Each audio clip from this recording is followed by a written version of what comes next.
Toutes deux suivent le faune et entrent dans la forêt. De ce côté, poussent essentiellement des pins et des fleurs rouges, couleur passion, dont Neige raffole. Une lueur tamisée affleure à l'horizon. Un groupement d'êtres invisibles resplendit comme une hallucination à la clarté des lucioles. Toutes les créatures observent l'arrivée des deux êtres humains. Neige les entraîne rejoindre Oriata, assise près du vieux chêne Kerkous. Oriata est une résistante du mouvement de vie et des festivités de la forêt.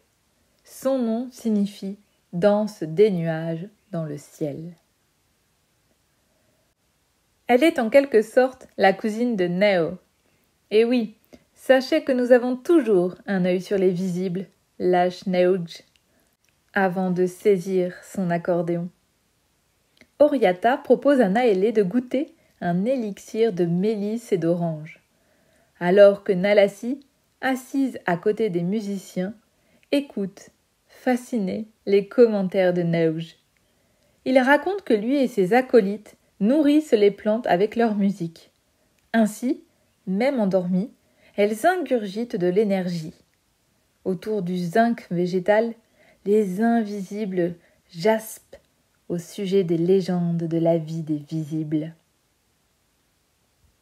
Ici, certains veulent abandonner la forêt et ses croyances pour le monde superficiel et matérialiste des humains, dit Neige, soucieux.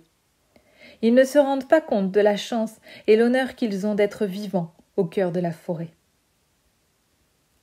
Oriata propose aux jeunes femmes de venir vivre parmi les invisibles et d'exister à l'égal des magiciennes de la forêt. Elle vante les mérites de la communauté, insiste sur leur démarche solidaire et parle de l'amusement quotidien que chacun a d'évoluer, sourire et fêter la vie qu'ils incarnent. Disséminés sous les étoiles, de petits essaims d'invisibles discutent posément. Établis en cercle dans l'herbe, des elfes réunis évoquent le nom de Sodalite dans leur conversation. Naélé a l'ouïe fine et discerne dans les conciliabules ce nom empreint d'affection. L'oreille tendue et attentive, elle demande pour prendre place au sein de la tribu. Elle se présente tout d'abord, s'assied en tailleur, et les échanges continuent. Les interpellations philosophiques construisent le discours commun. À la fin de leur palabre, le plus silencieux des elfes lui remet 2 messages de Sodalite et se retire sans dire un mot. Pour les déchiffrer, Naélé doit absorber chacune des potions. La première fiole en verre a un contenu d'une couleur jaune soleil.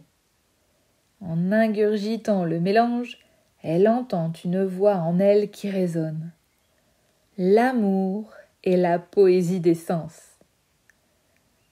Étonnée, mais ô combien inspirée, elle goûte la seconde fiole, contenant un liquide cette fois bordeaux.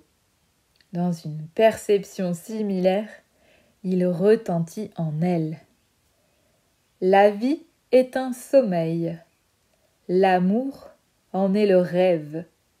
Et vous aurez vécu si vous avez aimé.